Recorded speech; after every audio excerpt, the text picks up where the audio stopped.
Bonjour, aujourd'hui nous allons voir l'énergie dans les réactions. Tout d'abord, on va faire un bref retour sur les notions de secondaire 4. Donc, il existe deux types de réactions, les réactions endothermiques. Une réaction endothermique, c'est une réaction qui a besoin d'absorber de l'énergie pour se faire. Donc, si on est dans un calorimètre, que la réaction est l'eau, l'eau va donner son énergie à la réaction. Donc, l'eau va perdre de l'énergie afin que la réaction ait lieu. Si l'eau perd de l'énergie, elle baissera de température. C'est une manière d'indiquer que la réaction sera endothermique. Si on prend un exemple d'une réaction endothermique, on a un solide, exemple de la glace. On se souvient qu'un solide a des forces de Van der Waals très très fortes. Donc, pour devenir liquide, ces forces-là doivent être détruites. Donc, le solide a besoin de gagner en énergie pour que la réaction en fait absorbe de l'énergie, que les molécules aient plus d'agitation moléculaire, que les forces de Van der Waals se brisent. Donc, c'est pour cela que de solide à liquide, c'est une réaction endothermique. Si on comprend cette réaction, on sait que les réactifs sont d'un côté avec les produits de l'autre côté. L'énergie va être du même côté que les réactifs car les réactifs ont besoin d'énergie pour se transformer en produits. On prend l'autre exemple, la décomposition de l'ammoniac. En fait, on a ici 2 moles d'ammoniac plus 92,4 kJ. Donc, 2 moles ont besoin de 92,4 kJ pour se transformer en diazote et en dihydrogène. L'autre réaction maintenant, la réaction exothermique. C'est une transformation en fait qui dégage de l'énergie. Donc, il y avait un surplus d'énergie et la réaction va la dégager, soit en chaleur, soit en énergie lumineuse, sonore, et ainsi de suite. Donc, nous, on parle vraiment beaucoup plus de chaleur ici. Donc, dans un calorimètre, la réaction va donner l'énergie à l'eau. L'eau va l'absorber vu que c'est un système isolé. Donc, l'eau va avoir une augmentation d'énergie, donc une augmentation en température. On prend un autre exemple de réaction exothermique. On a un gaz, on se souvient que les gaz, les molécules sont très agités, ils bougent dans tous les sens, ainsi de suite. Et on veut le transformer en fait en solide. Ça veut dire que l'énergie pour les solides, les molécules, ils ont moins d'énergie, ils font plus de translation, ils font juste un peu de vibration. Donc, le gaz, les molécules des gaz qui font la translation, rotation, vibration, doivent perdre de l'énergie pour devenir solides. Cette énergie-là perdue, en fait, va être libérée dans l'atmosphère ou dans un transfert d'énergie. Donc, qu'est-ce qu'on comprend? T'as les réactifs qui se transforment en produits, mais en fait, la transformation va dégager de l'énergie, donc l'énergie va être avec les produits. Si on prend la synthèse de l'ammoniac au lieu de la décomposition comme tantôt, on a le diazote avec 3 moles de H2, de dihydrogène, qui fabrique 2 moles de NH3.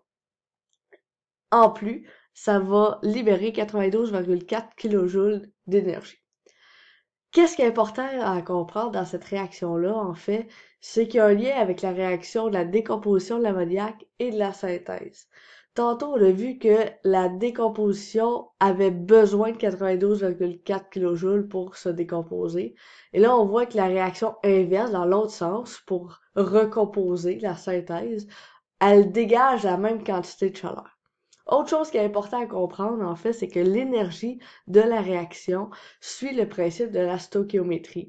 Donc, c'est-à-dire que si je veux fabriquer 4 moles de NH3, mais je vais avoir besoin de 2 fois plus d'énergie, donc on va avoir 184,8 kJ. Pourquoi? Mais parce que je sais que 2 moles ici fabriquent 2 moles de NH3 dégagent 92,4 kJ, donc 4 moles, ça va être le double. Donc, je reparle de mon lien entre l'endothermique, les relations endothermiques et exothermiques avec ma décomposition et ma composition de l'ammoniac. En passant, l'ammoniac est une molécule très importante cette année. Vous devez savoir par cœur que c'est du NH3. Donc, la synthèse de l'ammoniac, en fait, ici, on voit une réaction. On met une double flèche ici. Pourquoi? Pour dire qu'elle peut se faire des deux côtés. De gauche à droite, c'est la composition, la synthèse de l'ammoniac qui dégage 92,4 kJ. Et de la réaction inverse, donc c'est-à-dire qu'on lit de droite à gauche, en fait, ça va être la décomposition qui a besoin de 92,4 kJ.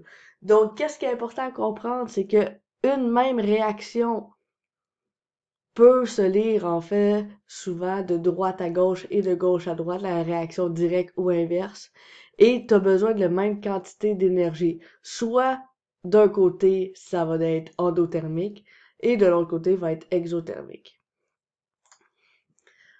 On va parler maintenant de l'enthalpie. En fait, l'enthalpie, c'est l'énergie potentielle de ma réaction et l'énergie potentielle se fait grâce aux liaisons chimiques.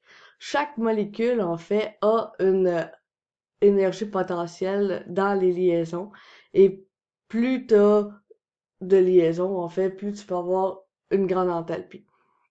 En général, les chimistes veulent pas considérer l'enthalpie de chacun des produits et des réactifs. Ils veulent considérer la variation d'enthalpie, donc la différence d'énergie potentielle de la réaction au complet. Qu'est-ce qui est important à comprendre avant de parler un peu plus d'enthalpie? C'est les étapes de la réaction chimique en tant que telle. Donc, premièrement, tu as des réactifs. Tous les réactifs, en fait, sont liés avec des liaisons chimiques. Et chaque molécule des réactifs doit casser les liaisons existantes pour pouvoir créer des produits. La première étape, en fait, c'est que les molécules ont besoin d'énergie, donc c'est endothermique, pour briser leurs liaisons. Deuxième étape, tous les atomes, en fait, sont libres sans liaison. On est dans le complexe activé qu'on va voir un peu plus tard. Et quand tous les atomes sont libres et sans liaison, ils vont pouvoir se former des nouvelles liaisons pour créer les produits. La formation de nouvelles liaisons libère de l'énergie. Donc, en fait, si on fait la moyenne, en fait, on comprend que les molécules sont des réactifs. On casse toutes les liaisons pour former des atomes libres et sans liaison, et les atomes libres vont reformer d'autres liaisons. Pour casser des liaisons initiales, ça prend de l'énergie, et pour créer des nouvelles liaisons, ça dégage de l'énergie. Donc, l'enthalpie de la réaction, en fait, c'est la variation d'énergie potentielle des produits et des réactifs. Il y a trois manières de écrire la variation d'enthalpie. Tout d'abord, le H veut dire enthalpie. Le delta H, c'est la variation d'enthalpie, donc de la réaction. Comment qu'on fait pour le calculer? On calcule l'enthalpie des produits moins l'enthalpie des réactifs. Donc, l'énergie potentielle des produits moins l'énergie potentielle des réactifs. Il y a trois manières d'écrire la variation d'enthalpie dans une réaction. Tout d'abord, on peut l'écrire directement dans la réaction. Donc, on sait que si la réaction est exothermique, l'énergie est libérée, donc avec les produits, comme la première réaction. Et on a aussi la deuxième réaction qui est endothermique, donc elle a besoin d'énergie pour se faire. L'énergie va être avec les réactifs et on va produire des produits. Qu'est-ce qui est important à comprendre? Je vous répète que l'énergie est en lien avec l'équation chimique. Pour une mole d'eau, j'ai besoin de 285,8 kJ. Si je veux former 2 moles, je dois avoir 2 fois plus d'énergie libérée. Deuxième manière, soit qu'on l'écrit avec le delta H, la variation d'enthalpie, à l'extérieur. Qu'est-ce qui est important à comprendre, c'est que si le delta H est positif, la réaction a eu besoin d'absorber davantage d'énergie, donc c'est endothermique. Si le delta H est négatif, elle a libéré davantage, donc c'est exothermique. Et la dernière manière, c'est avec un graphique. Donc, on voit ici le graphique, on a HR qui est l'énergie, l'enthalpie des réactifs. On a HP, l'énergie, l'enthalpie des produits. Et le delta H, en fait, c'est la différence d'énergie entre les deux paliers. Donc, les réactifs ici et les produits. Donc, si mon delta H est positif, ça veut dire que j'ai eu besoin d'énergie, j'avais une énergie des réactifs, mais mon énergie des produits est plus grand, je dois absorber davantage d'énergie pour me rendre à l'énergie des produits. Contrairement, donc ici, ça va être une énergie, un enthalpie positif, une réaction endothermique. Elle a absorbé delta H d'énergie pour se produire. L'autre, on a l'énergie des réactifs ici, l'énergie des produits beaucoup plus bas. On sait que pour se rendre au produit, je dois libérer, je dois baisser d'énergie, donc le delta H ici va être négatif. J'ai perdu delta H d'énergie pour me rendre à l'énergie des produits. Le graphique, en fait, peut être beaucoup plus précis que le graphique précédent. En fait, on va rajouter deux éléments importants. Le complexe activé qui est en haut ici. Le complexe activé, c'est le moment où est-ce que tous les atomes sont sans liaison. Donc, j'ai mes réactifs. J'ai besoin d'emmagasiner de l'énergie, d'absorber de l'énergie pour me rendre au complexe activé. Donc, en montant, je brise toutes mes liaisons possibles. Ici, tous mes atomes sont libres. Et pour me rendre au produit, je vais libérer une certaine quantité d'énergie pour créer mes liaisons et arriver au produit. L'énergie d'activation, en fait, c'est l'énergie que j'ai besoin pour que toutes mes liaisons initiales soient brisées. Donc, mes réactifs, j'ai besoin de l'énergie d'activation pour me rendre au complexe activé. Dans mon premier graphique, on voit que l'énergie des produits est beaucoup plus grande que l'énergie des réactifs. Donc, on sait que c'est une réaction endothermique. On a eu besoin d'une certaine quantité pour briser les liaisons et j'ai libéré une certaine quantité pour créer des nouvelles liaisons. Donc, le delta H est positif.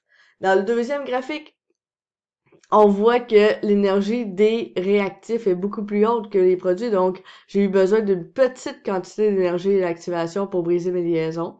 Rendu en haut, le complexe activé, toutes mes liaisons sont libres, et j'ai dégagé une grande quantité d'énergie pour me rendre au produit avec des nouvelles liaisons, dont delta H sommaire est négatif. On va regarder un peu plus des graphiques. Donc, on a l'énergie A plus 2B, ce sont les réactifs. Mon énergie d'activation ici, c'est 40 kJ. Donc, j'ai besoin de 40 kJ pour me rendre au complexe activé pour briser toutes mes liaisons possibles. Et ensuite, rendu quand mes atomes sont tous libres, pour créer des nouvelles liaisons, je dois dégager 40 plus 120, 160 kJ pour me rendre au produit. Donc, si on fait l'énergie des produits moins l'énergie des réactifs, on obtient moins 120. Donc, j'ai dégagé 120 kJ pour ma réaction. Un autre dessin, un autre graphique ici, c'est important pour d'expliquer qu'il existe la réaction directe et la réaction indirecte. La réaction directe, c'est de lire de gauche à droite. La réaction indirecte, c'est de droite à gauche. Donc, si je regarde la réaction directe, j'ai B, l'enthalpie de mes réactifs. J'ai besoin de D, d'énergie d'activation pour me rendre au complexe activé. Et ensuite, du complexe activé, pour me rendre à C au produit, je dois descendre de A à C. Donc, si je prends mes réactifs au produit, j'ai mon delta H va être G. J'ai baissé d'une certaine quantité G. Si on regarde l'énergie, en fait, de la réaction inverse, on prend la réaction de droite à gauche. On a les réactifs qui sont rendus à droite. Je monte de H, l'énergie d'activation, pour me rendre au complexe activé. Et je dois libérer une certaine quantité pour me rendre au produit. Donc, je lis à l'envers. On voit que la réaction inverse me demande une plus grande énergie d'activation, le H, qui est beaucoup plus grand que la réaction directe, qui était le D. Donc, ensuite, si on est dans les réactifs et les produits, ton delta H va être le F. De mes réactifs, j'ai monté de F pour me rendre au produit. Donc, c'est comme ça qu'on lit un graphique, qu'on comprend l'énergie exothermique et endothermique. Et vous êtes bientôt prêts pour voir les exercices dans le concret. Donc, si vous avez des questions, n'hésitez pas. Bonne journée.